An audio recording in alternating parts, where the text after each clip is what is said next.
long before missiles, borders, or headlines, long before modern politics and television debates. Attention was already taking shape in the ancient world. Attention not written in government documents, but etched into sacred texts, whispered through prophecy, and carried across generations. When people hear the words Iran and Israel today, they often think of diplomacy, power struggles, or global security. But what if the roots of this conflict reach far deeper than modern geopolitics? What if the story begins not in the 20th century, but in the opening chapters of the Bible itself? In the book of Genesis, the foundations of nations are laid through families, lineages, and divine promises. These early divisions would later echo through history, shaping identities, alliances, and rivalries long before the world had names for them. As the centuries unfolded, prophets like Daniel, Isaiah, and Jeremiah spoke of empires rising and falling, of Persia, Israel, and unseen forces influencing the course of human events. This is not just a story of kings and kingdoms. It is a story of destiny, belief, and a struggle that moves beyond the physical world. The Bible presents history as more than human ambition. It reveals a deeper layer, where spiritual meaning and historical reality intersect. And within those pages, the land we now call Iran and the people of Israel are woven together in a way that is both unexpected and unsettling. In this video, we will journey back to the very beginning, exploring ancient scripture, forgotten history, and the powerful ideas that still shape our world today. Stay with us until the end, because understanding where this conflict began may completely change how you see what is happening now.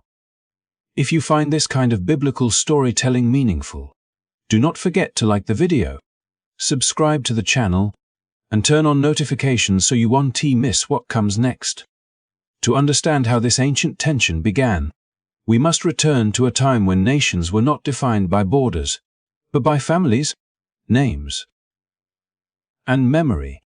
In Genesis, often called the Table of Nations, the Bible traces the spread of humanity after the flood through the descendants of Noah's sons. This chapter does more than list genealogies. It offers a map of how identity, destiny, and spiritual inheritance took shape within these ancient lines. The land that would one day be called Iran quietly enters the story, not as a single origin, but as a convergence. On one side stands Elam, the son of Shem. His descendants settled east of Mesopotamia, in a region that would retain his name for millennia. Elam was not a marginal figure in biblical memory. His lineage placed him firmly within the Semitic world, the same ancestral family from which Abraham, Isaac, and Jacob would later emerge. The people of Elam appear repeatedly in Scripture, not as strangers, but as neighbors woven into the broader biblical narrative. Their land became a crossroads of trade, culture, and belief, shaped by proximity to the great civilizations of the ancient Near East. Yet Elam was not alone in shaping this region's identity. From another branch of Noah's family came Madai, son of Fifth. His descendants moved into the highlands and plains north and east of Mesopotamia, bringing with them a different heritage, language, and worldview. Over time, these people became known as the Medes, an Indo-European group whose cultural roots stretched far beyond the Semitic world. Their arrival did not erase what came before, but layered something new upon it, adding depth and complexity to the land and its people. As centuries passed, the descendants of Elam and Madai did not remain separate. They lived alongside one another, intermarried, traded, and shared the same mountains, rivers, and cities. From this long coexistence emerged a population shaped by two ancestral streams. One Semitic, tied to Shem and the biblical covenantal world, and one Indo-European, tied to Japheth and the wider arc of ancient migrations. The Bible hints at this blending not through direct explanation, but through continuity. names remain. Regions endure, and peoples once listed in Genesis reappear later as key actors in prophetic history. This dual inheritance helps explain why the biblical portrayal of Persia, and later, feels so layered and sometimes paradoxical. It is a land that stands both close to Israel's story and yet distinct from it. Persia would later rise as a global empire, absorbing the Medes and uniting diverse peoples under a single rule. But its deeper identity had already been shaped long before kings like Cyrus ever took the throne. When the prophets spoke of Persia, they were not addressing an unfamiliar nation. They were engaging with a people whose roots stretched back to the earliest chapters of Scripture. The blending of Elam and Madai created more than an ethnic mixture. It formed a spiritual crossroads. From Shem came traditions tied to divine promise, moral order, and sacred history. From Japheth came expansion, structure, and a reach that extended across continents. In the land that would become Iran, these legacies did not simply coexist. They intertwined. This is why the region occupies such a distinctive place in the biblical imagination, sometimes portrayed as an instrument of divine purpose, other times as a stage for profound tension. Seen through this lens, the later relationship between Iran and Israel begins to look less like a sudden rivalry and more like a long, unfolding story. It is not the clash of strangers, but the distance that grows between peoples who once shared ancient ground, stories, and ancestry. Genesis 10 does not announce conflict, but it quietly plants the seeds of identity, and those seeds would grow through centuries of history, prophecy, and belief. What appears in the modern world as a political divide may, at its deepest level, be the echo of an ancient convergence, one that shaped a nation with a dual ancestral and spiritual identity from the very beginning. As the ancient lineages of Elam and Madai merged and matured, their story did not fade into obscurity. Instead, it rose to the center of biblical history at one of its most dramatic turning points. The Medo-Persian Empire emerged not merely as a political force, but as a vessel through which events foretold centuries earlier began to unfold. In the writings of Daniel, Isaiah, and Jeremiah, this empire is not portrayed as a random power rising by chance, but as an instrument woven into a larger divine narrative, one that would alter the fate of both Babylon and Israel. Babylon, at the height of its glory, appeared unshakable. Its walls were legendary, its wealth immense, and its rulers confident that their empire would endure forever. Yet long before Babylon fell, the prophets spoke of its end. Jeremiah warned that its time would come, and Isaiah named the agents of its downfall generations before they marched across its gates. These were not vague predictions but strikingly specific visions, pointing toward a coalition of peoples from the east, the Medes and the Persians, rising together to bring an empire to its knees. Daniel lived to witness this transition firsthand, serving within the Babylonian court. He interpreted dreams and visions that revealed the fragility of even the greatest kingdoms.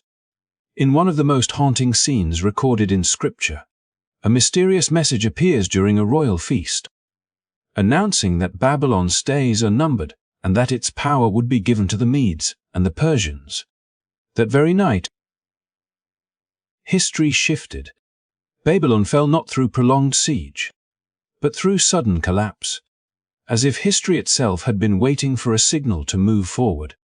Yet the role of the Medo-Persian Empire did not end with judgment. What makes its place in biblical history so remarkable is what followed. Where Babylon had conquered, enslaved, and scattered, Persia would do something unprecedented. Through Cyrus the Great, a Persian king shaped by the legacy of Elam and Madai, a new chapter began. Isaiah, writing long before Cyrus was born, referred to him by name and described him as God's anointed, a title rarely applied outside the covenant people of Israel. This was not a statement about personal faith, but about purpose. Cyrus would be the one to break the chains of exile and open the way home. When Cyrus conquered Babylon, he did not erase its captives into obscurity. Instead, he issued a decree allowing the Jewish people to return to Jerusalem and rebuild their temple. The book of Ezra records this moment not as a political strategy, but as the stirring of a king's heart by God himself, for a people who had lost their land, their temple, and their sense of future. This act was nothing short of restoration. The same empire that fulfilled prophecy by bringing Babylon down now fulfilled prophecy by lifting Israel up. This dual role is essential to understanding the deeper tension woven throughout the story. The Medo-Persian Empire stood at a crossroads of judgment and mercy, power and purpose. It carried within it the ancient dual identity formed from Shem and Japheth, a mixture of proximity to Israel's spiritual story and distance from its covenant. Persia was neither a permanent enemy nor a simple ally. It was a tool, a moment, a turning point in a much larger design. The prophets recognized this complexity. Daniel saw the Medo-Persian kingdom as strong yet temporary, destined to rise and fall like those before it. Isaiah celebrated Cyrus as a deliverer while still affirming that ultimate authority belonged elsewhere. In this way, Persia becomes a mirror, reflecting how nations can be used for purposes beyond their own ambitions. Its story reminds us that history, as presented in Scripture, is not driven only by armies and kings, but by timing, intention, and meaning that stretch far beyond any single empire. Through the Medes and the Persians, the ancient convergence of Elam and Madai reached its most visible moment on the world stage. Their empire reshaped the ancient Near East, ended and opened another, and in doing so, it left a lasting imprint on the story of Israel, an imprint that still echoes whenever these ancient names resurface in the modern world. As the story moves forward from ancient lineages and prophetic destinies, another layer quietly reinforces what Scripture first suggested. The identity of Persia was never singular, never simple. It lived not only in kings and empires, but in language, culture, and the people themselves. Even today, traces of that ancient fusion remain, speaking softly through words, faces, and shared memory across centuries. Persian, known today as Farsi, does not stand alone among the languages of the Middle East. Unlike Hebrew or Arabic, it belongs to the Indo-European language family, sharing distant roots with Greek, Latin, and even modern English. This linguistic reality sets Persia apart from its Semitic neighbors and echoes the biblical narrative found in Genesis, where the descendants of Japheth and Shem converge in unexpected ways. The presence of an Indo-European tongue in the heart of what was once the Medo-Persian world is not a historical accident, but a living remnant of ancient movement, intermarriage, and shared destiny. Yet language is only one thread in a much larger tapestry. Across Iran, physical appearance varies dramatically from region to region. In the north and west, lighter complexions and features common to Indo-European populations appear more frequently, while in the south and east, traits associated with Semitic and Near Eastern ancestry are more pronounced. Rather than contradicting the biblical account, this diversity seems to affirm it.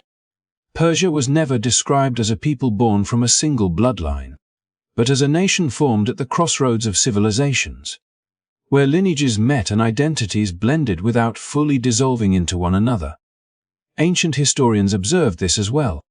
Greek writers such as Herodotus described the Persians as a people shaped by both Eastern and Western influences, adaptable yet deeply conscious of their heritage. They were builders of empire, but also preservers of tradition, capable of ruling diverse populations while maintaining a strong sense of cultural self-awareness. This duality mirrors the spiritual and ancestral complexity described in Scripture, where Persia is portrayed not merely as a political force, but as a vessel through which larger purposes unfold.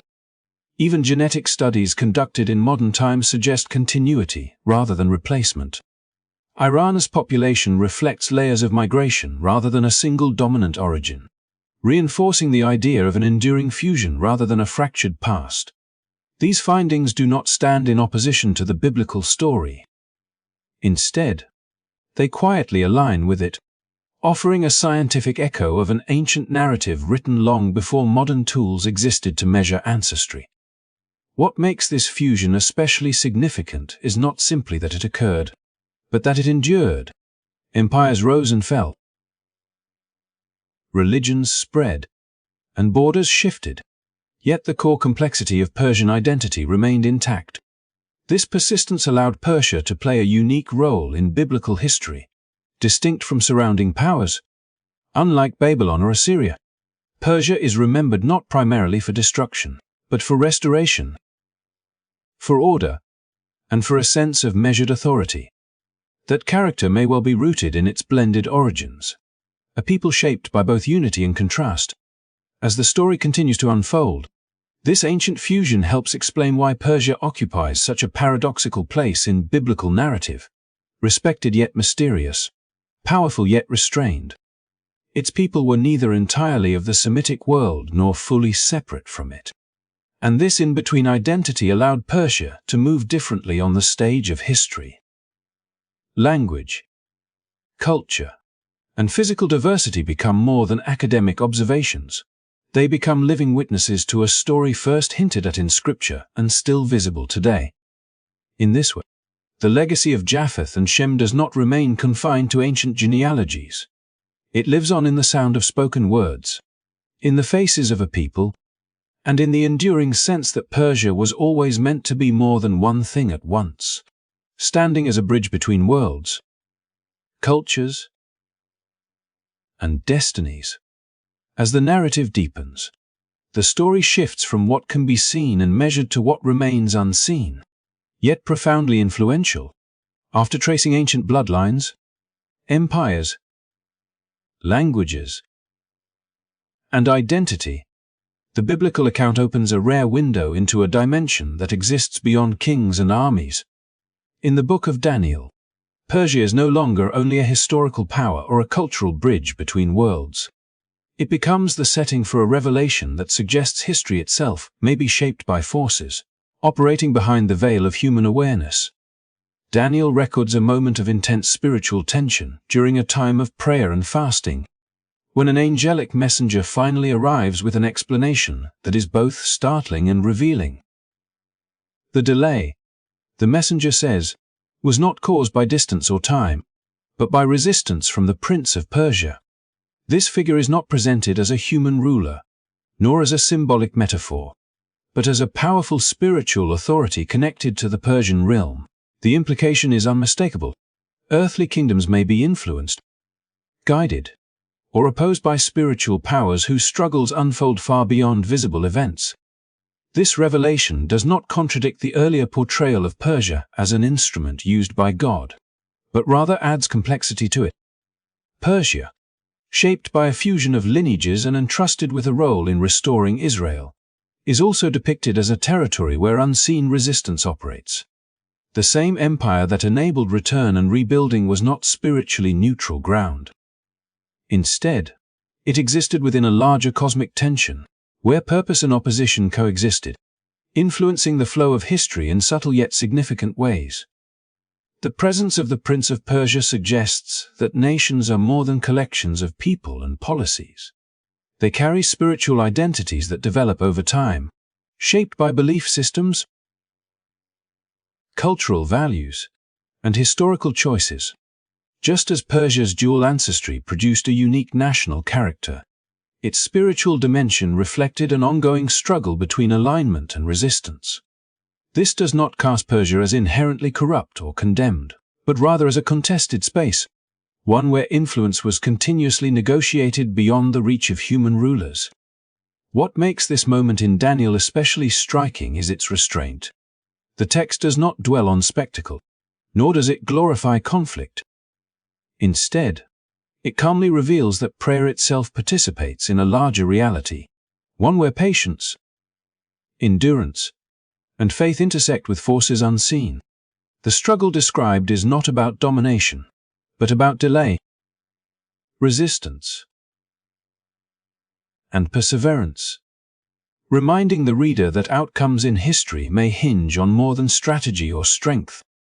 When this perspective is woven back into the broader story, a pattern emerges. Persia appears repeatedly at pivotal moments, standing between judgment and restoration, exile and return, silence and revelation. Its role is never simple, and perhaps that is the point. A nation born of fusion, entrusted with power, and situated at the crossroads of civilizations would naturally become a focal point not only in human history, but in the spiritual narrative underlying it. This idea reframes how conflict itself is understood. Rather than reducing tensions to ambition or rivalry alone, the biblical account invites reflection on deeper currents that influence direction, timing, and consequence. The resistance faced by the messenger does not prevent the message from arriving, but it does slow it, emphasizing that purpose may advance even through opposition. In this sense, Persia becomes a symbol of contested influence, a place where destiny unfolds through layers both visible and unseen. As the story continues forward toward later generations and modern echoes, the mention of the Prince of Persia lingers as a reminder that history, in the biblical view, is never merely a sequence of human decisions. It is a tapestry woven from belief, identity, power, and spiritual tension, where nations rise, fall, and endure under influences that stretch far beyond what the eye can see. As this story reaches its final chapter, it becomes clear that what we are witnessing today is not the beginning of the conflict, nor is it its conclusion.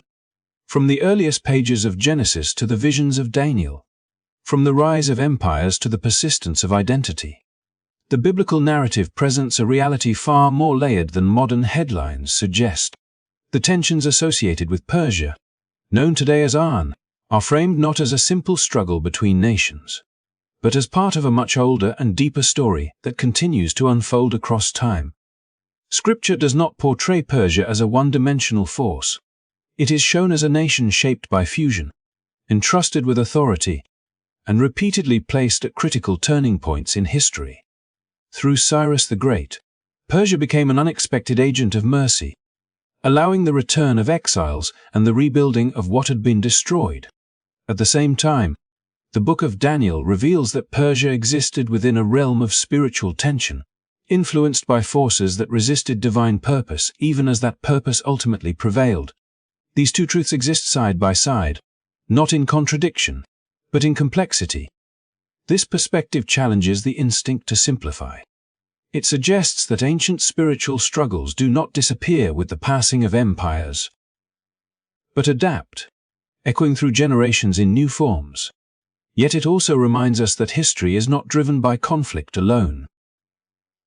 Restoration, restraint, and mercy are just as deeply woven into the story.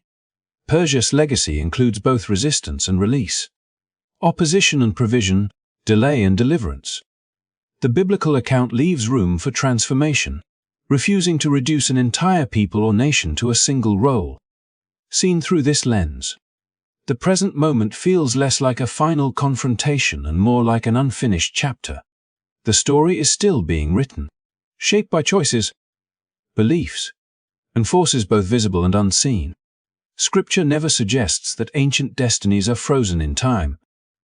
Instead, it presents history as dynamic, guided by purpose, and open to outcomes that are not yet fully revealed.